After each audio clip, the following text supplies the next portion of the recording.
नमस्कार। आज हम पढ़ रहे हैं पॉलिटिकल साइंस और आज का हमारा टॉपिक है प्रभु सत्ता के लक्षण या विशेषताएं। तो प्रभु सत्ता का अर्थ और विशेषताएं, परिभाषाएं हम पहले पढ़ चुके हैं तथा इसका ऐतिहासिक जो विकास है वो भी देख चुके हैं।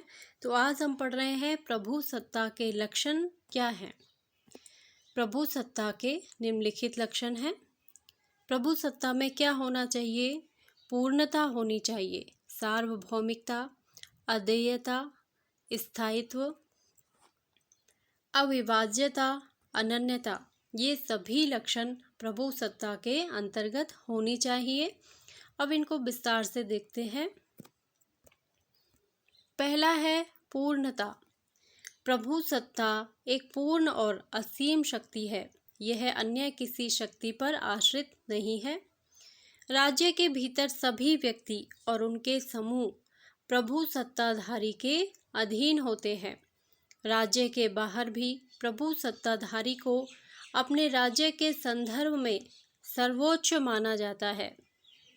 अन्य कोई राज्य ना तो उसके मामलों में हस्तक्षेप कर सकता है, न उसे किसी बात के लिए विवश कर सकता है। अंतर्राष्ट्रीय संधियां और समझौते प्रभु सत्ता को नष्ट नहीं कर देते, क्योंकि कोई राज्य इन्हें अपनाने को बाध्य नहीं होता। ये तभी तक मान्य होते हैं जब तक प्रभु सत्ता संपन्न राज्य उनका सम्मान करने को तैयार हों। अंतर्राष्ट्रीय न्यायालय अंतर्राष्ट्रीय कानून की व्याख्या तो कर सकता है, परंतु उसे लागू करना उसके हाथ में नहीं। वैसे प्रभु सत्ता का परंपरागत सिद्धांत अंतर्राष्ट्रीय कानून को कानून की कोटि में रखने को ही तैयार नहीं, क्योंकि वह किसी प्रभु सत्ताधारी की इच्छा को व्यक्त नहीं करता। सार्वभौमिकता, ये दूसरा लक्षण है, सार्वभौमिकता। प्रभु सत्ता राज्य के भीतर सभी व्यक्तियों, संस्थाओं और अन्य वस्तुओं में सर्वोच्च होती है। वैसे राज्य चाहे तो किसी विषय को अपने अधिकार क्षेत्र से बाहर रख सकता है, परंतु कोई व्यक्ति या संगठन राज्य के अधिकार क्षेत्र से मुक्ति की मांग नहीं कर सकता। अतः राज्य के सीमा क्षेत्र के अंतर्गत प्रभु सत्ता एक सर्वव्यापक, सार्वभौम और सार्वजनिक शक्ति है। राजनयिक मिशनों को राज्य के अधिकार क्षेत्र से जो उन्मुक्ति प्राप्त होती है वह अंतर्राष्ट्रीय शिष्टाचार का विषय है, प्रभु सत्ता के सिद्धांत का यथार्थ अपवाद नहीं। कोई भी राज्य अपनी प्रभु सत्ता के बल पर किसी को ऐसी उन्मुक्ति प्रदान करने से इनकार कर सकता है। अगली विशेषता है अद्वितीयता। प्रभु सत्ता चूंकि अखंड और असीम होती है, इसलिए यह किसी और को नहीं सौंपी जा सकती, यानी किसी को दी नहीं जा सकती। यदि प्रभु सत्ता संपन्न राज्य अपनी प्रभु सत्ता किसी और को हस्तांतरित करना चाहे तो उसका अपना अस्तित्व ही मिट जाएगा। दूसरे शब्दों में, राज्य के हाथ से प्रभु सत्ता निकल जाने पर वह राज्य ही ना रह जाएगा। यदि एक राज्य अपने क्षेत्र का कोई हिस्सा किसी राज्य को अर्पित कर देता है तो उस हिस्से पर उसकी अपनी प्रभु सत्ता समाप्त हो जाएगी और दूसरे राज्य की प्रभु सत्ता स्थापित हो जाएगी। यदि कोई प्रभु सत्ताधारी सिंहासन या सत्ता का त्याग करता है तो ऐसी हालत में सरकार बदल जाती है, प्रभु सत्ता का स्थान नहीं बदलता। गार्नर ने कहा है कि संप्रभुता राज्य का व्यक्तित्व और उसकी आत्मा है। जिस प्रकार मनुष्य का व्यक्तित्व अदेय है और वह उसे किसी दूसरे को नहीं दे सकता, इसी प्रकार राज्य की संप्रभुता भी किसी अन्य को नहीं दी जा सकती। रूसो कहता है कि प्रभु सत्ता में सामान्य इच्छा का अनुष्ठान होने के कारण उसका भी विच्छेद नहीं किया जा सकता। शक्ति हस्तांतरित की जा सकती है पर इच्छा नहीं।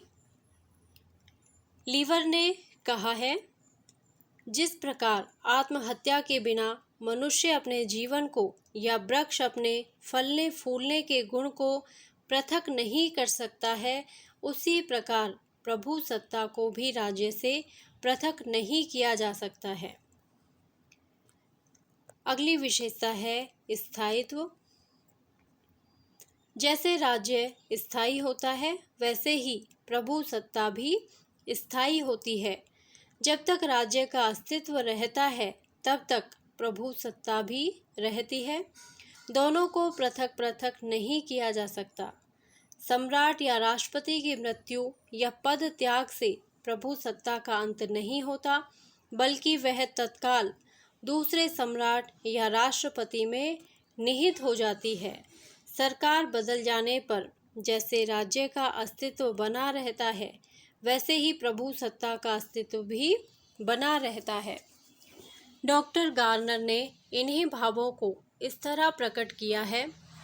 प्रभु सत्ता मृत्यु अथवा विशेष वाहक के अस्थायी रूप में अधिकार वंचित अथवा राज्य के पुनर्निर्माण के साथ समाप्त नहीं होती है, बल्कि तुरंत नए वाहक के हाथ में उसी प्रकार बदल जाती है जैसे भौतिक शरीर के बाहरी परिवर्तन के समय आकर्षण का केंद्र एक अंग से दूसरे अंग में बदल जाता है।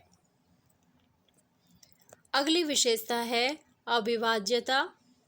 प्रभु सत्ता चूंकि पूर्ण और सर्वव्यापक होती है, इसलिए इसके टुकड़े नहीं किए जा सकते। यदि प्रभु सत्ता के टुकड़े कर दिए जाएं, तो राज्य के भी टुकड़े टुकड़े हो जाएंगे। अन्य समूह या संस्थाएं अपने सदस्यों के संदर्भ में जिस सत्ता का प्रयोग करती हैं, वह उन्हें राज्य की प्रभु सत्ता में से काटकर नहीं दी जाती, बल्कि वह राज्य की प्रभु सत्ता की देन होती है। राज्य की प्रभु सत्ता के सामने अन्य सब व्यक्तियों और संस्थाओं की सत्ता गौण होती है। संघीय व्यवस्था के अंतर्गत भी प्रभु सत्ता संघ और इकाइयों में बट नहीं जाती, बल्कि निर्दिष्ट विषयों के संदर्भ में उनके अधिकार क्षेत्र बटे हुए होते हैं। अधिकार क्षेत्रों का यह वितरण या उनमें कोई संशोधन भी प्रभु सत्ता के प्रयोग से ही संभव होता है। कॉलहोन के अनुसार सर्वोच्च सत्ता एक पूर्ण वस्तु है। इसको विभक्त करना, इसको नष्ट करना है। यह राज्य की सर्वोच्च शक्ति है। जिस प्रकार हम अर्ध वर्ग अथवा अर्ध त्रिभुज की कल्पना नहीं कर सकते, उसी प्रकार अर्ध सर्वोच्च सत्ता की भी कल्पना नहीं की जा सकती है। गेटेल ने भी कहा है, अगर प्रभु सत्ता पूर्ण नहीं होती है तो किसी भी राज्य का अस्तित्व नहीं रह सकता। अगर प्रभु सत्ता विभाजित है तो इसका अर्थ एक से अधिक राज्यों का अस्तित्व है। अगली विशेषता है अनन्यता। इसका अर्थ यह है कि राज्य में दो प्रभु सत्ताधारी नहीं हो सकते, क्योंकि यदि एक राज्य में दो प्रभु सत्ताधारी मान लिए जाएं, तो उससे राज्यों की एकता नष्ट हो जाती है। एक प्रभुत्व संपन्न राज्य के अंदर दूसरा प्रभुत्व संपन्न राज्य नहीं रह सकता। तो ये थी संप्रभुता की विशेषताएं अथवा लक्षण। धन्यवाद। यदि आपको यह वीडियो अच्छा लगा हो तो प्लीज़ मेरे वीडियो को लाइक करें, शेयर करें और मेरे चैनल को सब्सक्राइब करें। Thank you.